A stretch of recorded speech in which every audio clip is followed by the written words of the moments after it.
This is Matt Wolf, poet and show promoter for the IceHouse Tonight. The Live from the IceHouse Tonight series has seen dancers, plays, music, and poetry. Our shows are archived on the IceHouse Tonight Facebook page and also YouTube channel if you want to watch any of our shows from the past. And while you're there, go ahead and like it so you can stay in the loop for upcoming shows. Tonight, we have 6 poets in honor of National Poetry Month. I want to thank them. They're from all around the region. I want to thank Lynn Alexander for helping me put together this show. So without further ado, let's get to the poets. Enjoy. Hi, my name is Kristina Haynes, and I will be reading from my book, Chloe. Chloe was born with her eyes open, which means she can see through your bullshit. Chloe, you don't have to hunch your shoulders in like that.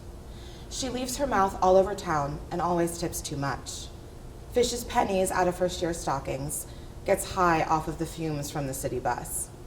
Chloe, don't think you're doing anyone any favors. This will end in tragedy, but your boyfriend will still take you home and kiss your forehead goodnight, while all of those numbers from strangers weigh heavy where you stuffed them into your push-up bra. Chloe, you scare me when you say you are nothing except your body. Sometimes she just wants to throw herself down the stairs or brew all the coffee in her cabinets. Chloe wakes up feeling like she's been kissed by the bartender, and as proof, she picks a cherry stem from her back molars, washes her mouth with grenadine.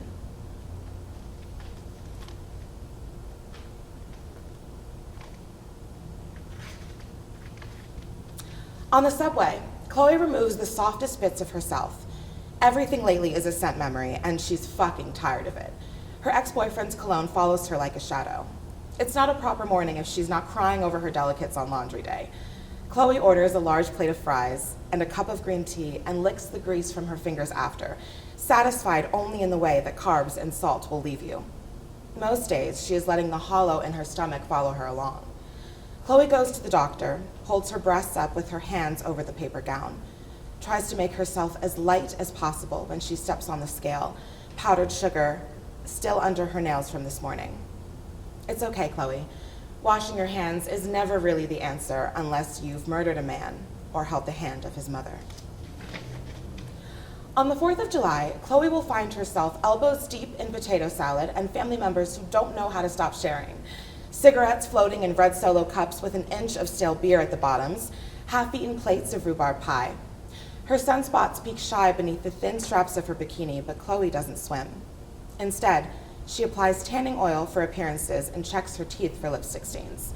She is a midsummer night's dream in the thick heat, the kind of girl Lana writes home to her father about. Chloe lights the candles that will keep the mosquitoes away and teaches her younger cousins how to trap fireflies in mason jars. The neighborhood boys watch her all afternoon as they ride past on their bikes, whooping and hollering obscenities at each other while balancing rocket pops on their handlebars. By the time the fireworks are echoing back onto the grass below, Chloe has evolved into a shining creature with slick skin. She cracks cherry pits with her teeth and smiles at the boys as they ride by, like the word tender, or when she lost her virginity for the first time. It is bloody. Chloe doesn't want children. She wants to listen to Beyonce and buy prepackaged margarita mix. She wants the kind of life the magazines have promised her. She wants an all-black wardrobe and hair that curls perfectly and to spit fire into the faces of the men who haunt her dreams. She wants to do yoga and soul cycling and break dishes without having to clean them up. Chloe lets her eyeliner smear on purpose. The Diet Coke in the fridge waits patiently for her red slash of a mouth. She measures the distance between her thighs and then can't make up her mind if this is really the kind of life that she wants. Even the children in the park avoid her, run past her bare legs to their smiling mothers who bribe them back with pudding cups, sparkly stickers, and scented markers. She goes home and hears their laughter in the walls all night. The flowers wilt. Her yoga mat collects dust. She forgets to change her nail polish, mistakes the blood in her panties at the end of the month for a joke, and just laughs and laughs and laughs. Chloe loves New York. She spends her free time in the dressing rooms of Bloomingdale's, sneaks plum macaroons into her right mouth while wearing $4,000 couture. There are always dollar slices at pizzerias all over the city at any given hour, and for this, she is grateful. Chloe will sometimes sit in the manicurist's chair for an hour just to have someone hold her hands. She buys new perfume and smells like another woman entirely. What she likes about New York is that he is always humming some song under his breath. She can hear him brushing his teeth through the walls, smiles when he promises to take her to breakfast the next day. At night, Chloe dreams of fresh fruit and trees that grow only up to her knees. Central Park ogles the fine lines of her ass, promises to quit smoking just for her. Summer sears itself into the question her spine asks, but Chloe wears her hair down. I think it rains here just so the city can touch your collarbone. What we all wouldn't do to get lost in the maze of your hair. Chloe spends a lot of time by herself, but she prefers it that way. She spent too much time not knowing if she was being kissed or bitten, and love is starting to feel like a butchering. Boys tell her she smells like loss, ask why others have left, and then, inevitably, they leave her too. Chloe, of course, you want to be loved. Everyone does. You are still drying your hair from all the boys you've waded through, grease slicking your wet hair back, flat against your ears, fingers slipping against each other each time you try to make a fist. You could put in a forensics report from all the fingerprints on your throat.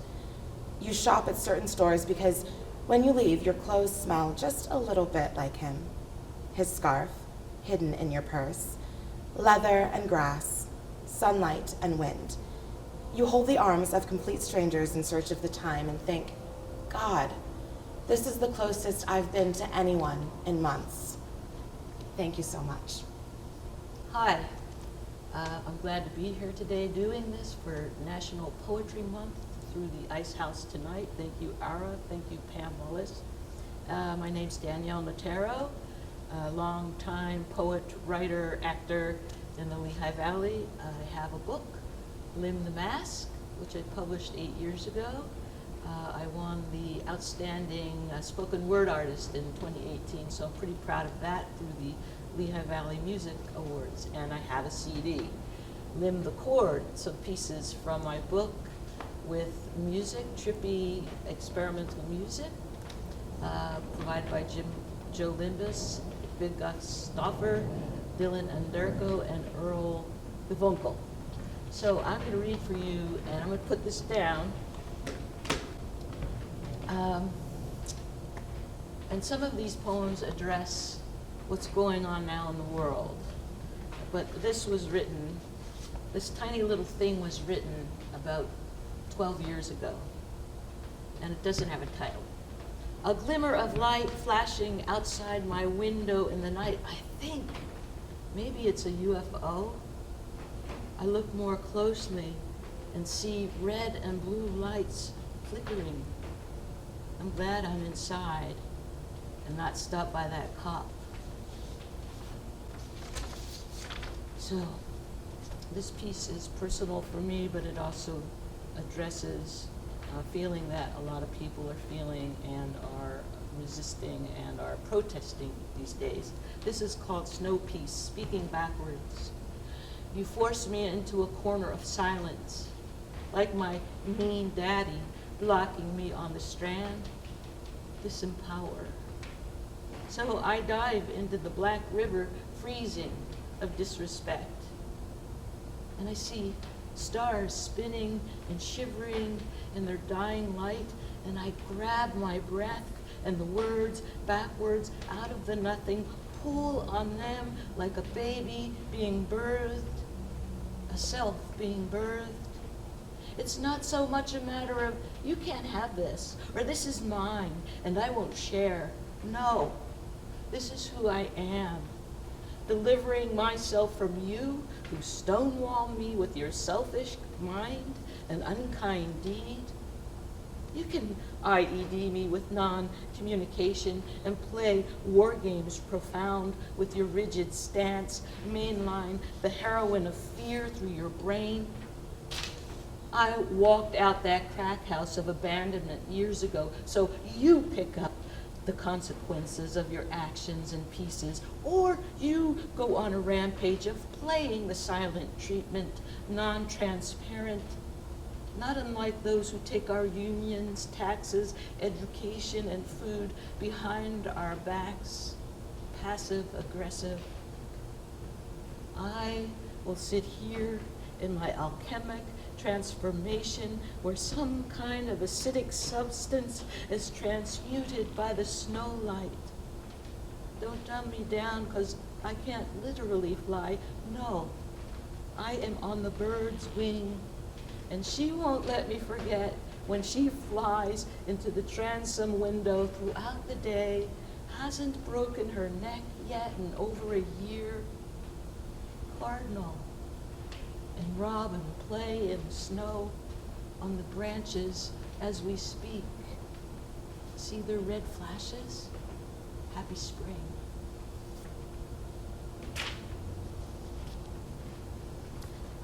Okay. This is a new piece written, a couple months ago. American Rhythm. You like the way walking ahead of me on the soft trail in the softer forest. It is twilight, and this place is a ballad, a murmuring, a love song. Every creature, save for us, is still. We've thrown everything into the picnic basket, the Georgia vote, white supremacy, the ravings of a madman, patriarchy, inequity, pandemic, bombs bursting in air, starvation, death, loneliness, despair. The American rhythm, into the grieving basket. A long time ago, I think it was Robert Bly, poet, who said, Americans need to learn to eat grief. Poverty, no lover for 20 years or longer than that for me, if I'm being honest. I think we have plenty to eat on our walk. When we stop to rest in just the right place, dream how our bodies know, we stand still, take a breath, look around, the air, I hate to use the word again, is softer than the last time. Perhaps love is coming in from the cold.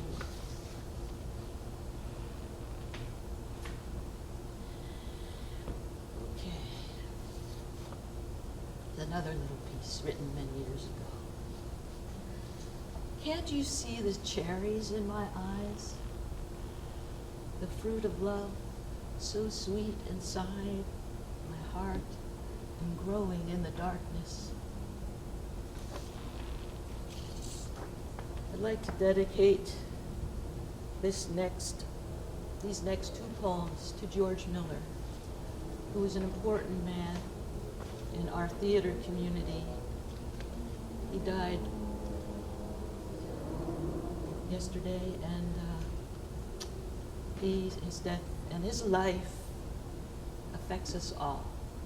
Sunday morning, midnight. I can feel daylight working its way over the horizon, on its way with this light, the length of a blue water pipe in a diner, radiating from floor to ceiling with an ambiguous glow. An old man shuffles across the green and dirty linoleum, one egg, one piece of toast, one cup of coffee wend their way on his tray through the dark onto a table. Next to the table, midnight, a presence of its own, presses up against the cold glass pane, magnifying the napkin holder, the tabletop jukebox, liquid marks left on those silver flippers, ordinary fingerprints, many a print in a pattern, whorls layer upon layer of innocence, boredom, madness, and delight lay delicate and unaware one upon the other. Shuffling through the old tuned titles in search of grace and grounding, black ink fading so noticeably upon the yellowing slips, it blares. I hear the roaring. Now, the electrical song that holds us strangers dying for the intimacy we crave and push away for a moment. All that we take for granted and our sense of alienation and perverse, persistent will for separation is held firmly in the deep stillness of this song here in this booth. A soft spot to sit and drink black coffee, the grinds of our common misery in bewilderment, ecstasy, or grief, a place to at last rest our tears in solitude and compassion while the last one rose in communion with daylight rested from our deep.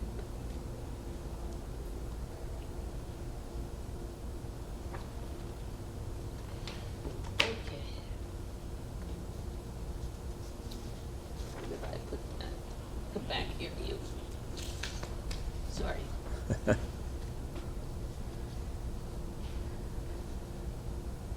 Now, if you could just inch back just a little bit. There we go. Thank you. This piece is called Lisa and I. Lisa and I stand at the edge by the metal guardrail in the mall parking lot overlooking a medium-sized ravine.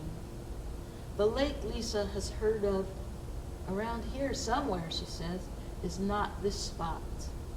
What we do find instead, clacking against and reeling off one another in mid-space, the voices of a million birds who thrive in the trees, grasses, and weeds of this gully, apexing in mid-air, invisible. A magical realm, all their own, conjuring life primeval on this autumn day. Lisa spots and points towards one bird on a branch in the midst of the throng. I could barely see it, for the conflagration of colors and the hollow of the shadow it rests within. We turn to face one another, extending out from her. The diaphanous plume of her sunlight seeps into me unexpected, brought to a halt. Our essences, attentive and still, merge, twine, smile, and are revealed in that parking lot. The confluence of the mysterious and mundane dances overhead and underfoot, transcendent.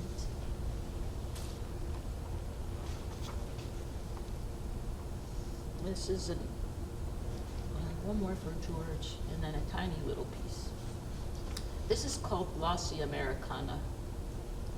The laundry of the self I am now tumbles and mixes with the fantasy sunshine of Hollywood old time, where dreams come true and people are more open.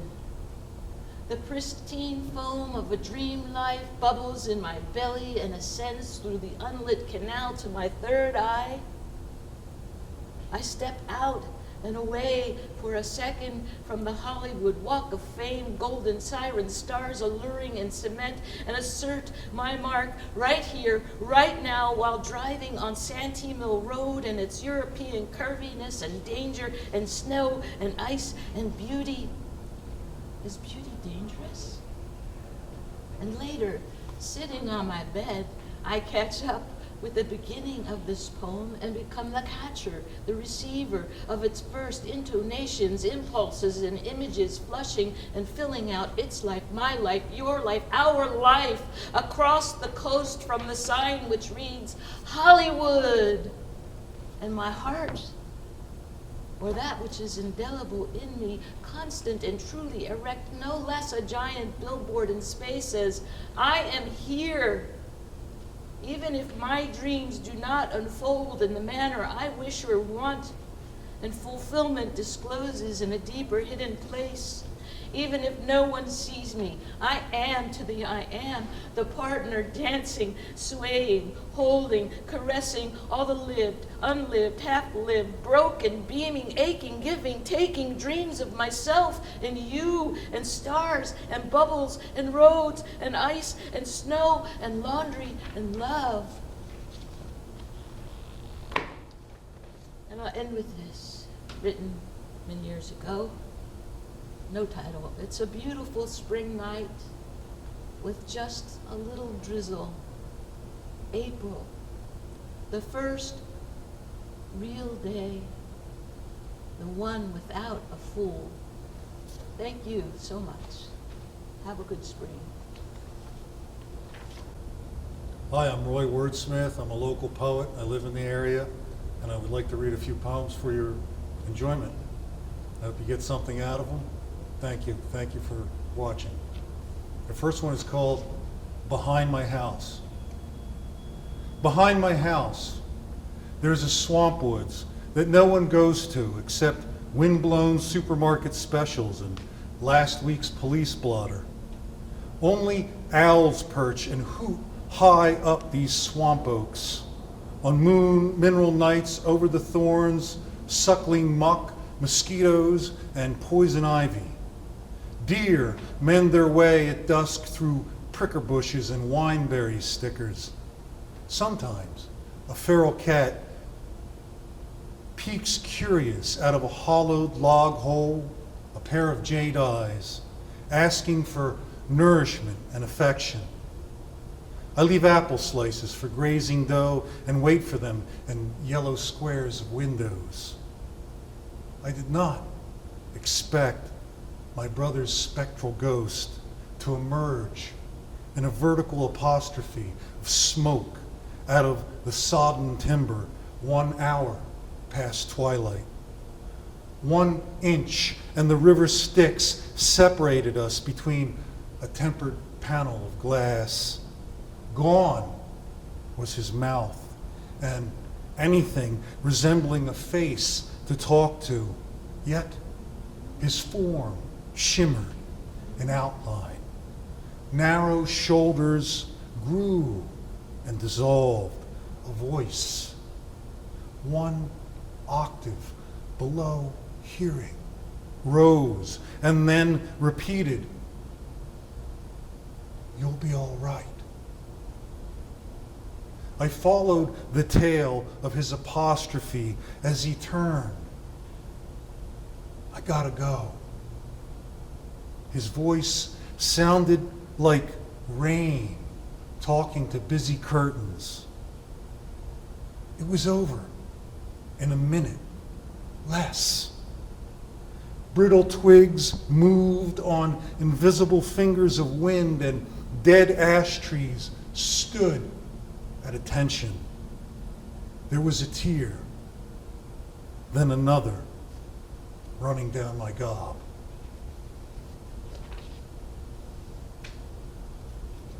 My next one, I like to put like weird titles, you know. This one is called, I Told the Flashlight. I told the flashlight, I am a grieving century, supple as milk skin turned nutmeg, a solitary, pathetic meow in front of an all-day rain curdled in Mississippi sun. 100 Augusts waiting for October and the leaves to change. That kid that threw a rock at me with his parabolic mother, she also threw a bigger one in the name of meteors, and the one I threw back. The police came, as they always do, ready to bite. My eyes, these eyes, don't open any wider. A refugee from the Mekong in Kansas. I told the flashlight, and this cloud of blue and metal, a swing set crepuscular creaking in the slant squint of dusk from the weight of what hangs in my noose. My knife is too sharp to cut it free. This one is titled after my mother's name, Fumiko. Fumiko. She studied me with her half-good eye The other occluded by a cumulonimbus cloud, overcast smoke, always promising rain, but when it came, it was a saltwater deluge and not good for anything except mangroves and to put out a fire and make the land sterile. Still, I agreed with her because she put her teeth in and remembered the day I became 10 pounds, then 11. Your foot was a knee, and you were always eating your toes. Her eye winked. In American Indian and Catholic folklore, your ashes bound you to earth, but I don't believe it. I told her the mules love to eat poison ivy, would stop the barge dead in the canal to feast on its delicious, nutritious, glossy, oiled leaves, and that maybe it's a cure for cancer and stomach problems and might be good in a tossed salad. She told me leaves always get stuck between her incisors and molars, and at least she had 32 of them, though few original. She asked me why any series of numbers have a 30% probability to start with the number 1, and that 17% start with 2, and so on. And that's how you get caught cheating on your taxes. Her good hand swept the illustration of Benford's Law with the conductor's graph. You're the first word to come after light, I said. She laughed like a sailor that had given birth 4 times. But I was the sole circumcision. You had been here before, she said. The others didn't know.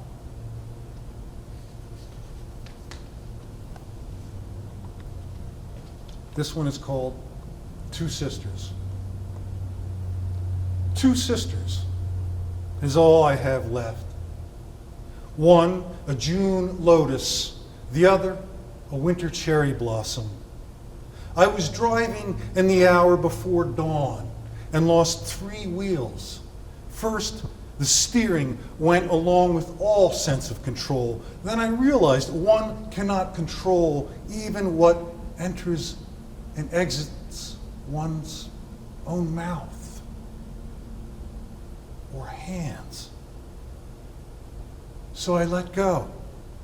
I didn't want to walk on feet that left prints on earth under which reminded me of Fumiko in her kimono, a trespasser riding in her belly, the last child of separate oceans. Leroy's carbuncled fist reached out to me in a ballistic arc, but then opened like the first father of the first flower, of the first son, which was my brother. Then he showed me the needle on the ground so that I would not take it. My bones dropped there, and most of my water. I wanted to be light enough to fly, but my head kept seeking down like the lips of a carp sucking bottom. So I removed my skull and the brains that came with it.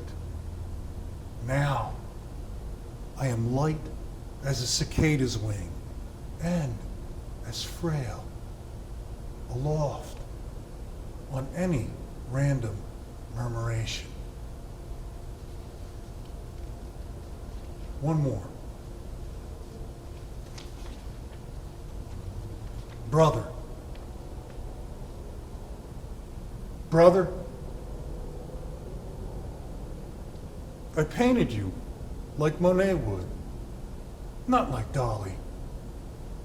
We were smoking cigarettes and laughing at death, and why wouldn't we? We were 16 then. Okay, I was 8. and in between coughing, I saw stars and blades of wet grass and hiccups undress in neighbors' windows, and trees were upside-down statues of lightning. At Richmond's Pond, you gutted the catfish with the dullest pocket knife to see what it had eaten for breakfast. We could not tell what it was among the watery blood or what it should have been. After all, it looked like us. You dared me to pee on the wall outlet, and I did, but you pushed me off before the stream could make contact. You were like that. You wouldn't let me take the hit that I so wanted. You said, "Watch your eyes," when you gave me the M80s. How can I watch my eyes? You were my mirror. It left before me. How can only half a wheel turn all the way around? Thank you. Hi, my name is Ann Michael. I'm going to read a couple of poems from my latest book, and then probably some newer pieces. The most recent book is called Barefoot Girls. It's a series of poems about being a teenage girl in the 70s, and it has a lot of Bruce Springsteen references in it, because that was the life I was sort of experiencing, although these poems are for the most part fictional, but they are based on, I think, familiar experiences in adolescence. I'll start with the title poem, Barefoot Girl.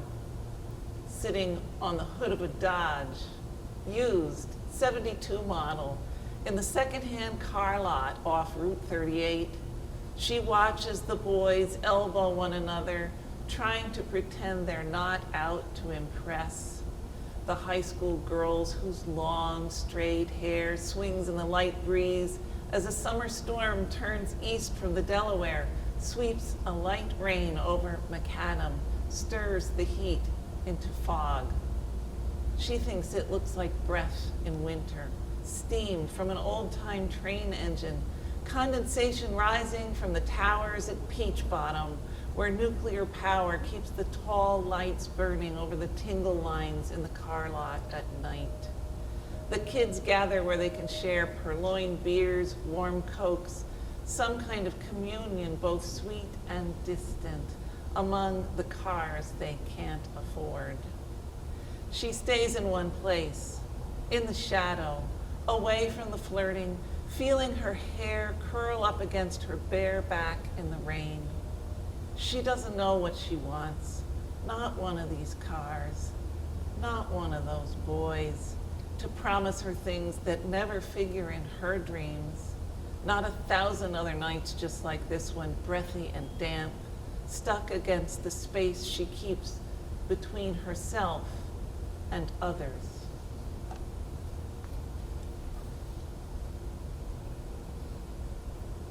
Beautiful cause. You want to know how it feels to be wanted, to be the one for someone. You want to leave behind your reputation for sweetness, leave a lover unmended and pining in his room with the curtains breeze tossed as the moon elongates his bitter, needy mood. You want to make thunder in somebody's heart as well as your own, to be sated with hurt, to know that you are the beautiful cause of his turmoil. You want someone to tell his best friend, she's the one, to be that she. You are 16. You already know what you already know about longing could fill the relentless, empty sky.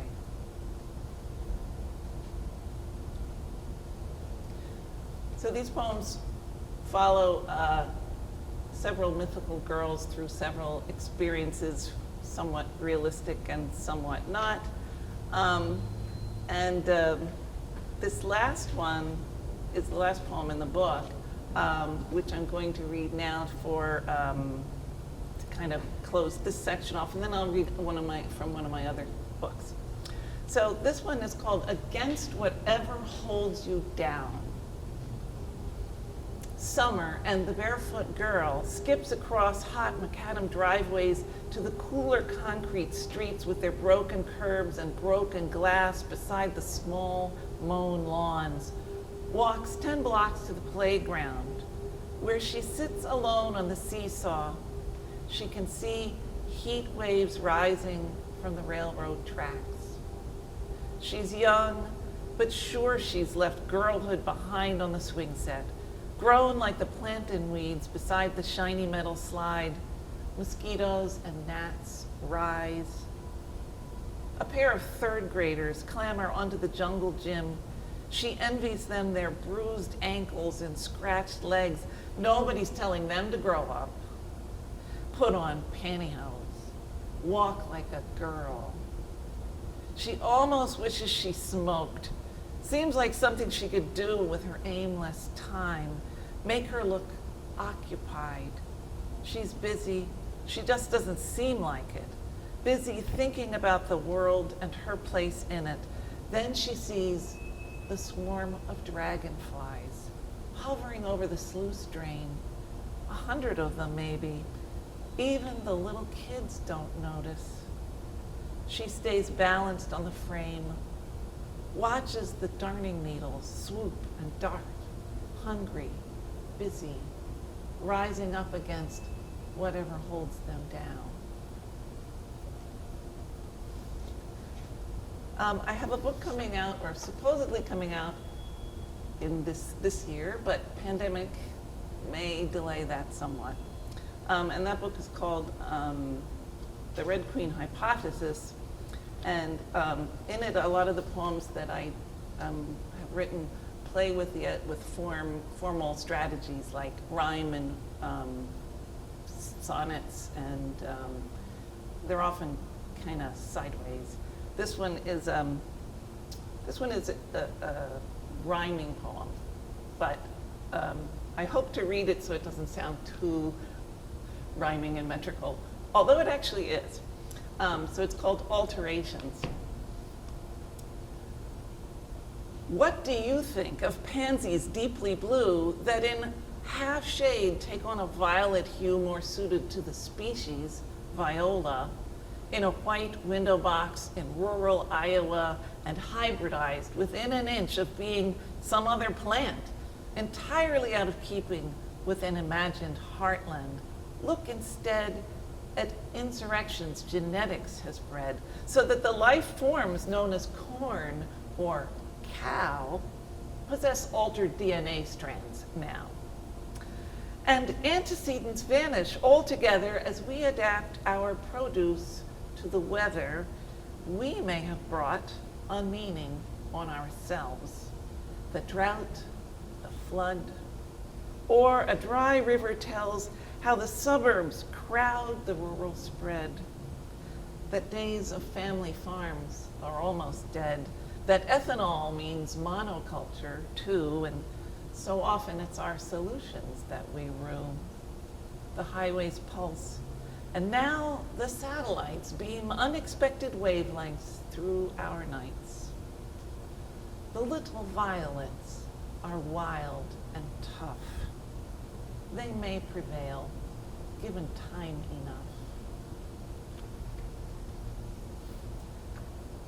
I'm going to read another poem from that book. This one is not a formal poem per se, but it does take a twist on a famous fairy tale, Goldilocks. And it's for a friend of mine who has 2 grown sons and a husband, and it's called Living with Bears. You don't recall letting them in, And at first they were stealthy in the way of wild things. You found only leavings, apple cores and cracker crumbs, empty juice bottles, a greasy sheen on the countertop, mud on the floor. Yet, as in most stories, you discovered the trajectory of going from bad to worse. Cartons of ice cream gathered sticky in the sink, damp towels everywhere, clothes strewn about during the forage. 3 weeks of mail in a ragged topography, jam on hearthstones. Winter only makes things harder. Drowsy, they rise late from the beds they've pirated. You resort to sleeping on the sofa.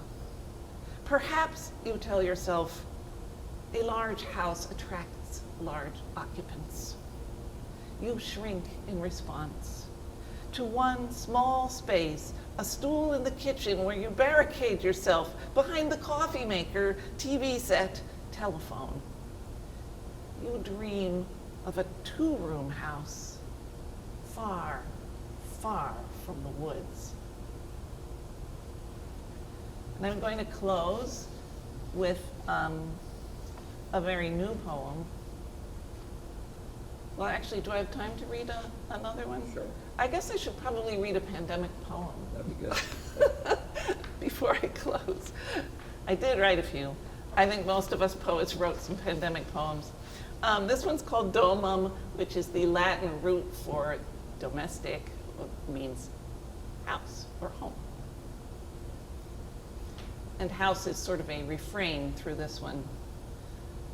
In the round holes woodpeckers drilled through the wood siding, house sparrow and house wren raise nestlings to fledglings.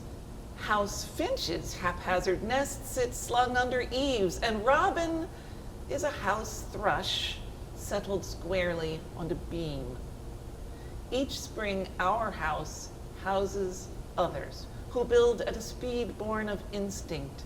A mental patterning urges them on: nest, house, space. Though they stay only to rear their young, in time abandoning the abode, which is, I reckon, a temporary place even for us. Though we stay as our offspring have gone away, we don't abandon the house. It holds us, holding all we can't let go. Weigh what keeps us householders, and it isn't the house itself. A built thing, object occupied or not, taxable by the Commonwealth, inclined to weather or shift, and perhaps endure. No, we are housebound in our way, whether we leave the house or not. Like house finches whose nests are but stray sticks and strings, as seasons go, we persist, we paint and mow, pull vines, plug holes, mend cracks. We tend not only to what's young, but to what's old, waiting while the house holds. So this is my last poem. It's called The Optimist. It's for my father, who was died during this pandemic year. The Optimist. When the doctors said maybe, you heard the B, not the may. And so you were like a green stem, phototropic, always moving toward the sun. A metaphor easy to understand, for you were bright even as a child, sunny and outgoing, though I didn't know you then, for you must precede me as I am your descendant, and was long dependent upon your hearth, the very house that sheltered me, and upon you, who sheltered me with a childhood that was, as you'd say, good enough, a place full of light and of your outlook, which was learned enough to recognize irony and sorrow, to know disaster, but also humor wedged everywhere in the fissures of existence. And you knew there would be light past the dark, or that if there was not light, then the dark ahead would be a dark, most wondrous. Thank you. My name is Lynn Alexander, and I will be reading from Find Me in the Iris, a poetry collection forthcoming from Collapse Press. When I am laid in earth, may my wrongs create no trouble. Honey, wheat, and figs. Colors creep to these crypts, mother, blue, hue from her wings, honey, wheat, and figs. A pile of copper, amniotic ewer. Mother, I know about your fires, the horizon, where blues of ocean, sky pulled to the pupil. Your war waters became dilation, you drank pulled to vanish, as to a black hole. You are out there, but I refuse to have my face about me. I have left my eyes on ice back at that palace. They have a name for you there and a room. This is information I will not use. But I say it matters that they see you, so I push to make this so. So when they ask, as they will ask, I can describe you. And I do, standing there holding up this bound, bold biography, flapping pages in the air, I make birds of you. I weave a thin painted face, paper, a page, a clutch, a pile of your hair. I present in 3 directions. I say, look, evidence, behold. Then I shake you until you scatter, and I draw you and I erase you, getting all of them right until none of them are you. But I say, look at what I hold here, from this idea, from how now I choose to say I've made you up, when all, one by one, have just become convinced of you. They say you are in there, but this is information I will not use. I am being replaced, board by board, I become the building that I wasn't. I am down to the studs of what I was. I have holes, rough and wound-toothed. I have holes from where the screws used to be. There are spaces between me. I am beams, vertical, weight-bearing bones, bare. I line the halls. I am witness. I inhabit and I hold what was. I inhabit and I hold up a house I do not own. There is no deed with any mention of me. There is no key. I am a skeleton holding up a body. I am underneath architecture that isn't mine. The notion of a casement, a sill, a frame, there is an escape, but the weight is binding. I am being replaced board by board, becoming the building that I wasn't. Board by board, beam by beam, beam from my beginning. When it ends with the last, I will be there in the prying. I will yield there in the pulling. I will be there, and then I won't be. Snap. Just like that. There will be no moment of knowing, of cease, of crossing over, no breaking into peace. In all of that, in the severing, wood tilting, bowing, slight giving, splintering, then the splitting, the prying, and the pulling, and there for all of that, I will be there, and then I won't be. Snap, just like that. I am being replaced board by board, beams from my beginning. I become this building that I wasn't. They say our cells die and are replaced every 7 years. In time, we become new varieties of a person who we weren't. 7 years, simultaneous deaths and birthings and becomings and emergence and sheddings and the building of something from nothing. Bit by bit, as board by board, cell by cell, we become the babies that we weren't. They say our cells replace us every 7 years, and on they go, never knowing if they will be the last to be tasked with this configuration. The cells conspire around the brain, encased in newness. In prayer, they cluster, surround it like a seed. Clotted scabs, they scuttle across the skull. They communicate with electricity. Language drips through a ganglia maze. They flicker and fade like dancers at the fire. Turning back into the night, they turn away as cells of other, never knowing if they will be the last to be tasked with this configuration. I tell you that somewhere in there, in these sevens, in these cells, there has been a soaking toward a saturated womb, and I tell you that it has become rich with history, a plum. I tell you that there were stories told by lymph nodes, by the fire spoken in the heat, heart beating, the minutes seeped from capillaries. I tell you that I have developed a velvet kind of knowing, plush folds. And I tell you, this is where you'll find me, the witch of me, the velvet of my bones, the mother pearl, the plum, the pit cling of fleshy fruit, the eye. In that iris you will find me. Blue, blue womb, in the iris you will find me. I tell you again that this is where you'll find me. I live apart from this, in the eye, alive, fire, defiant of the sevens as earth does, the universe does, everything cyclical. I tell you that I am being replaced cell by cell, board by board, beam by beam. I am becoming what I wasn't. My face will be replaced and you won't know me, becoming a face that it wasn't. I tell you again that the beams have left me holes where screws used to be, and I tell you that they want to keep me empty. I inhabit and I hold up a house I do not own. There is no deed with any mention of me. There is no key. I'm a skeleton holding up a body that isn't mine. I am a building that isn't me, and I am down to the studs from what I was. I have spaces in between. I have holes where screws used to be. I am being replaced board by board. I will be there in the prying, the pulling, and then I won't be. Snap, just like that. I tell you about a velvet kind of knowing of plush folds, wet and heavy. I tell you that in this moss, this velvet of sevens, that I have both collected and sloughed.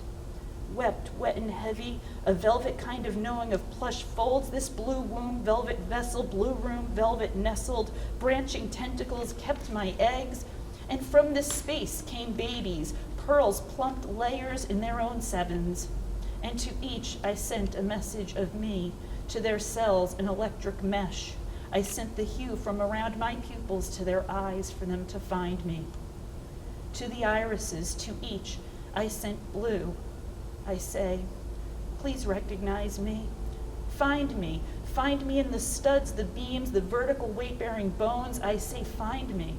Find me in the eye, defiant of the sevens, in the fire. I tell you this is where I live, apart from all of this. I tell you that I will be replaced, board by board and beam by beam, and when I become a building that I wasn't, it will not be me. When it ends, I will be there. Find me in the prying and the pulling, the witch of me, the mother pearl, the plum, the eye. In that eye, the iris, you will find me. Blue, blue, our blue, please see that I have loved you. I am a skeleton. I hold up a body that isn't mine. Board by board, beam by beam, I'm becoming a building I wasn't. I'm down to the studs of what I was. There is an escape, but the weight is binding. I tell you, find me in the iris, blue, blue, our blue, and please see that I am with you. The beams of me have holes where screws used to be, holes where the horizon blues of ocean, sky pull to a pupil, war waters from the ewer. Dilation I drank pulled to vanish as to a black hole. Find me in the prying, in the pulling, the witch of me, the mother pearl, the plum, honey, wheat, and figs. You will find me in the iris. Colors creep to these crypts. Mother, blue, hue from her wings, a pile of copper, fire to the dilate, fire above the blue. It matters that they see you. May our wrongs create no trouble, and it matters that they see you. Thank you. Hey there, my name is Matt Wolf. I have some poetry for you. So my friend wrote me a text. He said, anything's possible. Although he was talking about basketball, I knew it was true about life. Water flows away its stone, wearing it down, transforming. One struck match illuminates a whole room filled with darkness. A tree exists, a bird exists. I marvel at its strength. I fly alongside it. Anything is possible from the top to the bottom, in this life or the next. I left the thought that doubted me, change the tape, whistle a new tune. Movie screens, plays, pictures, 1,000 changes a night. The white screen doesn't change. Who am I then in this vast world of moving pictures, changing matter, illuminating rock, sliced through by zealotry, greed, circumstance, and light? Red roses, red roses, red roses, signifying love. I am that, as other things pass by my carriage and rest along the way.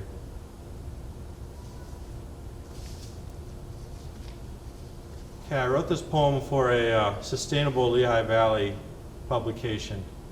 It was inspired by when I was at a library I work at. Second floor, I saw a plastic bag fluttering in the air, attached to the top of a tree.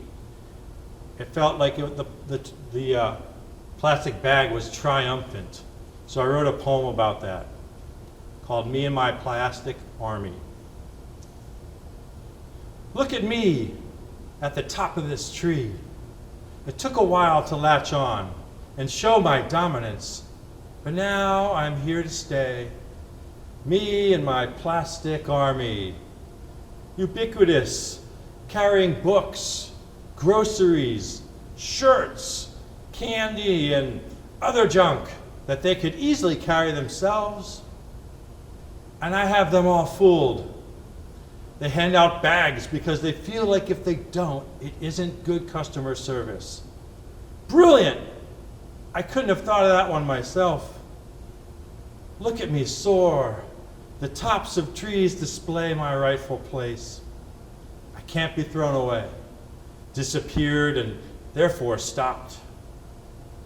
I feel sad for those sea creatures, though, that I choke, but I guess that's the price they pay for convenience. Plus, I can be reused and reused and reused and reused and reused and reused again. Heck, I'll probably outlast the user. Think of that. My own plastic planet.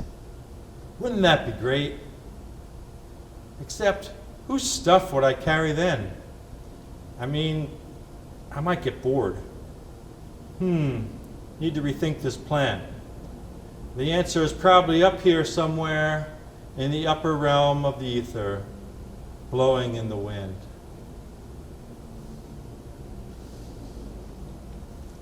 Now we're going back to the blizzard of 2018. This is an ode to a McDonald's parking lot.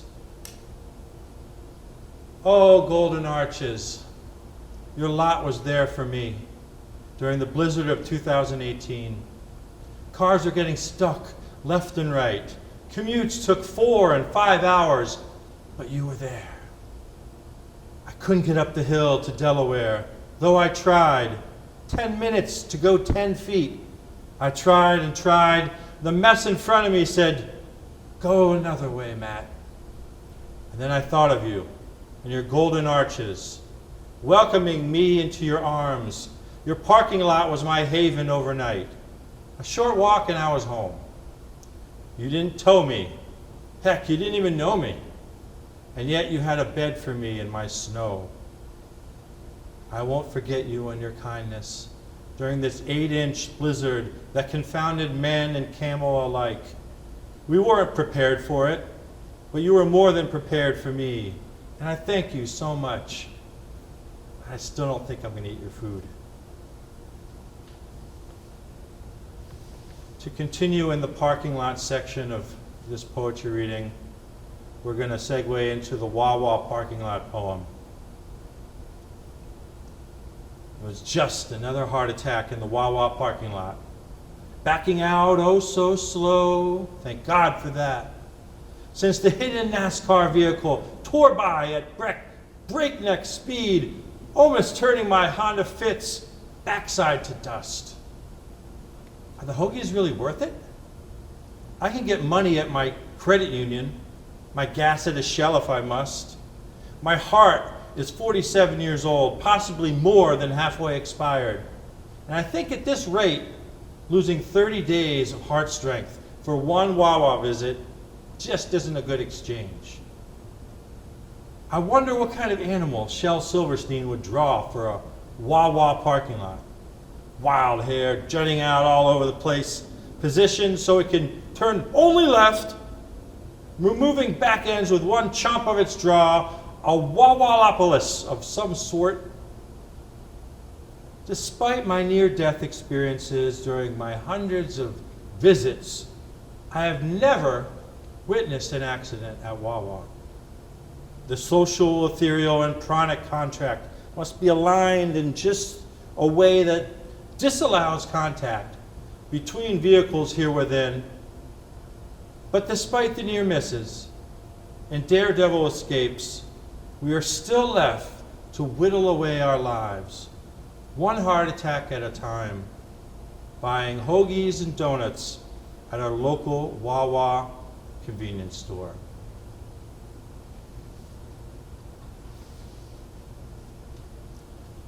I have one more for you. The poem that keeps writing itself. In the news, when I wrote this poem, in the news now, in the news 40 years ago, etc. Sitting under a tent in the rain, rolling familiar consonants off my tongue like jars of spiders.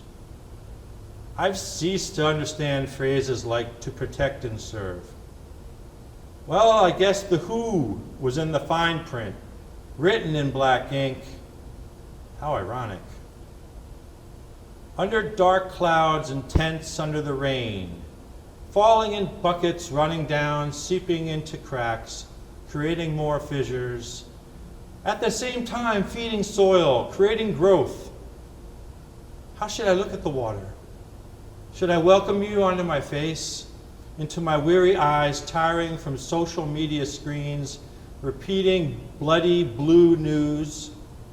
Or should I shelter my head, my eyes, under my umbrella, not let the drops make me feel uncomfortable, stare straight down, walk straight ahead, get to a place of shelter?